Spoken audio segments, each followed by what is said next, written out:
ਹੁਣ ਇਹ ਦੱਸੋ ਵੀ ਅੱਲਾਹ ਰसूल ਤੇ दीन ਤੇ नाराज ਤੇ ਇਹਨਾਂ ਤੇ राजी, ਇਹਨਾਂ ਤੇ ਜੇ ਇਹ ਅੱਲਾह रसूल नाल ते दीन नाल होण ते फिर ਇਹਨਾਂ ਤੇ नाराज होण कि ना होण? की ख्याल? ते जे ਇਹਨਾਂ ਤੇ राजी ਇਹਦਾ मतलब है ये रब रसूल ते दीन नाल है ही नहीं, तां करके ਉਹ कंजर जिवें ਉਹ नहीं ਇਹ नहीं ਉਹ ਇਹਨਾਂ ਦੇ ਉੱਤੇ ਉਹ ਖੁਰੀਆਂ ਤੱਕ राजी।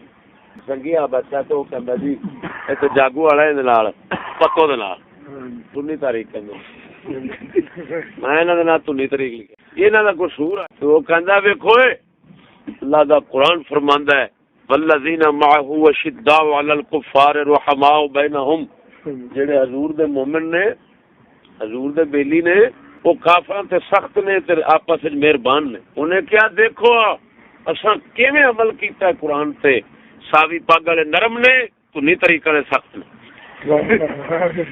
ਹੋ ਗਿਆ ਕਿ ਨਾ ਹੋਇਆ ਕੁਰਾਨ ਤੇ?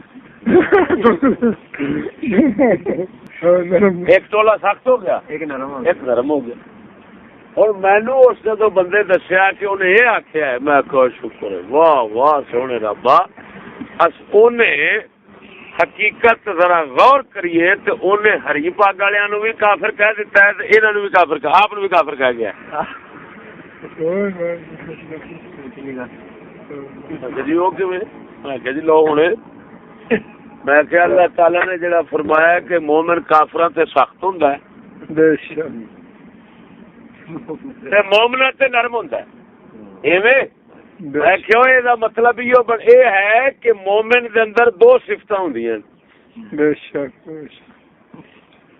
ਕਾਫਰਾਂ ਵਾਸਤੇ ਇੱਕੋ ਹੀ मोमिन, हर मोमिन ਕਾਫਰਾਂ ਵਾਸਤੇ सख्त ਹੋਵੇਗਾ ਤੇ मोमना ਵਾਸਤੇ नरम ਹੋਵੇਗਾ। ਇਹੋ मतलब नहीं कि कोई होर है। और मैं क्या ਇਹ ਲਾਂਤੀ ਕਹਿ ਗਿਆ ਕਿ ਉਹ ਨਰਮ ਨੇ ਤੇ ਅਸੀਂ ਸਖਤ ਹਾਂ ਤੇ ਕੁਰਾਨ ਤੇ ਅਮਲ ਹੋ ਗਿਆ। ਹੁਣ ਇਹਨੂੰ ਮੈਂ ਕਿਹਾ ਪੁੱਛੋ ਲਾਂਤੀ ਨੂੰ ਵੀ ਉਹਨਾਂ ਨੂੰ ਕਿਹਾ ਨਰਮ, ਇਹਦਾ ਮਤਲਬ ਹੈ ਉਹਨਾਂ 'ਚ ਨਰਮੀ ਹੈ, ਸਖਤੀ ਕੋਈ ਨਹੀਂ। ਨਹੀਂ ਤੇ ਤੁਸੀਂ ਸਖਤ ਕਿਉਂ ਜੇ? ਇਹ ਕਿਉਂ ਆਨੇ ਪਿਆ ਕਿ ਅਸੀਂ ਸਖਤ ਹਾਂ ਉਹ ਨਰਮ? ਮੂਮਿਨ ਤੇ ਤਾਂ ਸੀ ਕਿ ਦੋਵੇਂ ਵਿੱਚ ਹੁੰਦੀਆਂ, ਨਰਮੀ ਵੀ ਤੇ ਸਖਤੀ ਵੀ। ਉਹਨਾਂ ਨੂੰ ਆਨਾ ਉਹ ਨਰਮ ਨੇ, ਇਹਦਾ ਮਤਲਬ ਹੈ ਸਖਤ ਕੋਈ ਨਹੀਂ। ਆਪ ਹੀ ਅਕਸ਼ਰੇ ਕੋਈ ਸਖਤ ਨਹੀਂ ਹੈ, ਆਪ ਨੂੰ ਕਹਿਣਾ ਸਖਤ ਇਹਦਾ ਮਤਲਬ ਹੈ ਤੁਸੀਂ ਨਰਮ ਕੋਈ ਨਹੀਂ। ਇੱਕ ਛਾੜ ਪੜੀ ਹੋਈ ਕੀ ਨੇ? ਤੇ ਸਾਡਾ ਸਵਾਲ ਇਹ ਨਰਮ ਕਿਹਨਾਂ ਵਾਸਤੇ ਨੇ? ਪਹਿਲੇ ਨਰਮੀ ਤੇ ਬਾਸ ਕਰਨੀ। ਨਰਮ ਉਹ ਮੂਮਨ ਵਾਸਤੇ ਨੇ। ਇਹਦਾ ਅੱਛਾ ਤੇ ਇਹਦਾ ਮਤਲਬ ਹੈ ਕਾਫਰਾਂ ਵਾਸਤੇ ਸਖਤੀ ਉੱਥੇ ਕੋਈ ਨਹੀਂ, ਤੇ ਜਿਹੜਾ ਕਾਫਰਾਂ ਵਾਸਤੇ ਸਖਤ ਨਹੀਂ ਉਹ ਮੂਮਨ ਹੀ ਨਹੀਂ, ਉਹ ਤਾਂ ਕਾਫਰ ਸਾਬਿਤ ਹੋ ਗਿਆ। ਜੇ ਤੂੰ ਆਨੇ ਉਹ ਕਾਫਰਾਂ ਵਾਸਤੇ ਨਰਮ ਨੇ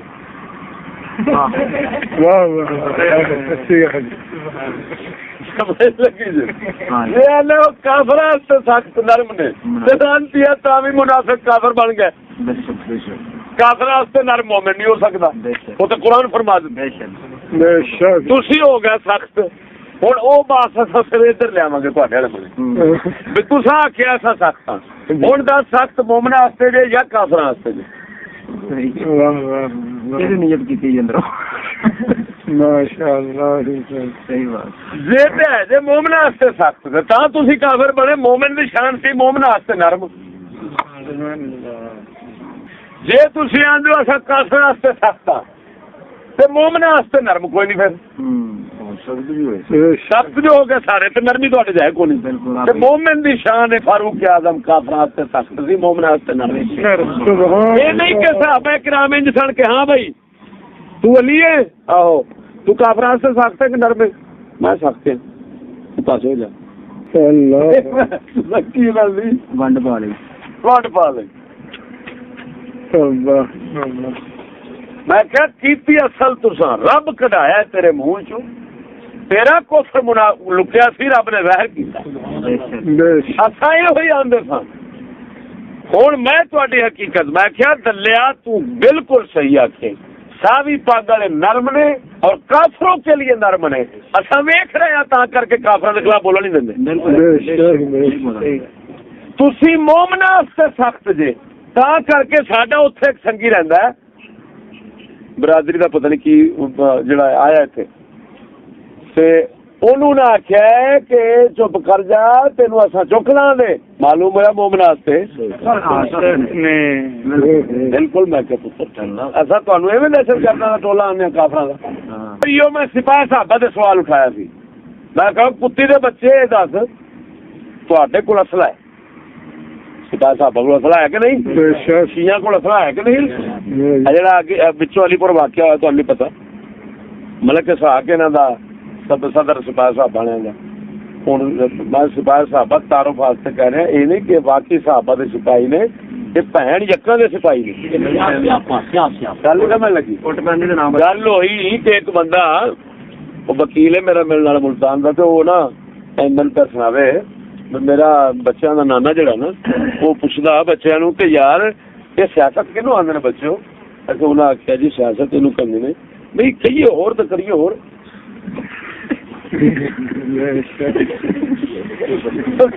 ਵਿਖਾਈਏ ਹੋਰ, ਦਈਏ ਹੋਰ, ਕਹਿਣਾ ਹੋਰ ਤੇ ਕਰਨਾ। ਉਹਨੇ ਕਿਹਾ ਬੱਚਿਓ ਇਹਨੂੰ ਸਿਆਸਤ ਆਉਂਦੇ ਨੇ ਅੱਜ? ਕਹਿੰਦੇ ਹਾਂ। ਕਹਿੰਦਾ ਯਾਰ ਇਹਨੂੰ ਸਾਡੇ ਦੌਰੇ ਤੇ ਭੈਣ ਯੱਕੀ ਕਹਿੰਦੇ ਸਨ।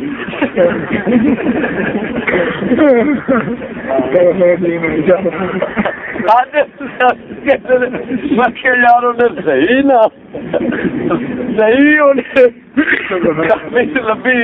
ਇਹ ਬਾਕੀ ਜਿੰਨੇ ਸਿਆਸਤਦਾਨ ਨੇ ਅੱਜ ਇਹਨਾਂ ਨੂੰ ਭੈਣ ਯੱਕਾ ਦਾ ਟੋਲਾ ਆਖੋ, ਹੋਰ ਸਹੀ ਕੋਈ ਨਹੀਂ। ਸਕੂਲ ਨਾਂ ਤੇ ਬਦਲੇ ਨਾਂ ਵੀ ਲੈ ਕੇ ਦਿੱਤੇ ਨੇ, ਇਹਨਾਂ ਦੇਸ਼ ਦੇ ਨਾਂ ਵੀ ਲੈ ਕੇ। ਸਮਝ ਲੱਗੀ? ਫਿਰ ਉਹ ਦੂਸਰੀ ਉਹਨੇ ਗੱਲ ਸੁਣਾਈ, ਗੱਡੀ ਅਸੀਂ ਬੈਠਾ ਤਾਂ ਸਾਡੇ ਅੱਗੇ ਗੱਡੀ ਯਾਰ ਇਹਦੀ ਜਾ ਉੱਤੋਂ ਲੰਘੀ ਪਤਾ ਨਹੀਂ ਜੋਈਏ ਸਾਹਿਬ ਦੀ ਨਜ਼ਰ ਪਈ ਵੀ ਉੱਤੋਂ ਤਸਵੀਰ ਟੰਗੀ ਸੀ, ਥੱਲੇ ਟੀਵੀ ਚੱਲਣ ਡਿਆ ਸੀ। ਇਹ ਆਂਦਾ ਯਾਰ ਆਹ ਕੀ ਇਹਨੂੰ ਕੀ ਆਖਾਂ? ਨਾਲ ਇੱਕ ਹੋਰ ਬੇਲੀ ਬੈਠਾ ਸੀ, ਉਹ ਆਂਦਾ ਜੀ ਇਹਨੂੰ ਰੋਸ਼ਨ ਖਿਆਲੀ।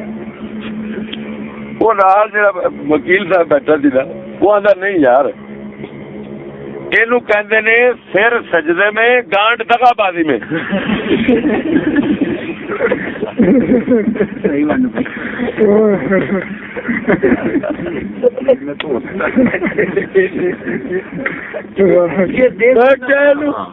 ਮੈਂ ਕਹਿੰਦਾ ਨਾ ਰੱਖੋ। ਉਹਨੇ ਸਿੱਧਾ ਲਫ਼ਜ਼ ਬੋਲ ਦਿੱਤਾ। ਆਪਾਂ ਥੋੜਾ ਜਿਹਾ ਕੋਈ ਪਰਦਾ ਰੱਖ ਕੇ ਆਖੀਏ ਵੀ ਸਿਰ ਸਜਦੇ में ਪਿੱਛਾ दगाबाजी में ਕਿ ਨਹੀਂ? ਜਿਹੜੇ ਸਕੂਲ ਜਾਓ ਭੈਣ ਯੱਕੀ। ਹੁਣ ਤਾਲੀਮ ਇਹ ਹੈ ਕਿ ਰੰਡੀ ਬਾਜ਼ੀ ਤੋਂ ਭੈਣ ਚੋਦ ਸ਼ੁਰੂ ਹੋਏ ਨੇ ਤੇ ਅਖੀਰ ਲੈ ਗਏ ਨੇ ਹੁਣ ਲੌਂਡੇ ਬਾਜ਼ੀ ਤੇ। ਵੀ ਇਹ ਆਪਣਾ ਸ਼ੁਰੂ ਹੋਣ ਦਾ ਜਿੱਥੇ ਸ਼ੁਰੂ ਤੋਂ ਸ਼ੁਰੂ ਹੀ ਸੀ ਕੰਮ ਸਾਰੇ ਸ਼ੁਰੂ ਹੋ ਜਾਣ। ਲੇਕਿਨ ਸਿਰਫ ਇਹ ਆ ਕਿ ਹੁਣ ਮੁਤਾਲਬੇ ਹੋ ਰਹੇ ਕਾਨੂੰਨ ਬਣਾਓ, ਖੁੱਲਾ ਖਾਤਾ ਹੋਵੇ। ਇਹ ਸਾਨੂੰ ਲੁੱਕ ਲੱਗ ਕੇ ਕੰਮ ਚੰਗਾ ਨਹੀਂ ਲੱਗਦਾ। ਹੁਣ ਲੈ ਇੱਥੇ ਤੱਕ ਗਏ ਨੇ ਤਾਲੀਮ ਇਸ ਦੀ ਮਸਜਿਦ ਨਾਲ ਬਣੀ ਖੜੀ ਸਕੂਲ। ਹੁਣ ਪੁੱਛੇ ਕਿਉਂ ਹੈ? ਗੱਲ ਹੋਈ ਆ ਕਿ ਜੀ ਸਿਰ ਸਜਦੇ में ਤੇ ਪਿੱਛਾ ਮਗਰ ਗੱਲ ਹੋਈ। क्या मतलब? कुफर तो इस्लाम रला लो, नवा एक मजहब बना लो। ना वो इस्लाम होवे समझ लगी, ना उन्होंने सारे नु कुफर आखो तो ना उन्होंने सारे नु इस्लाम आखो। विचों बन के एक नवी एजेंसी तैयार करो। ना उन्होंने अबू जहल की बिरादरी आखो तो ना उन्होंने रसूलुल्लाह की बिरादरी आखो। सीधी गल है।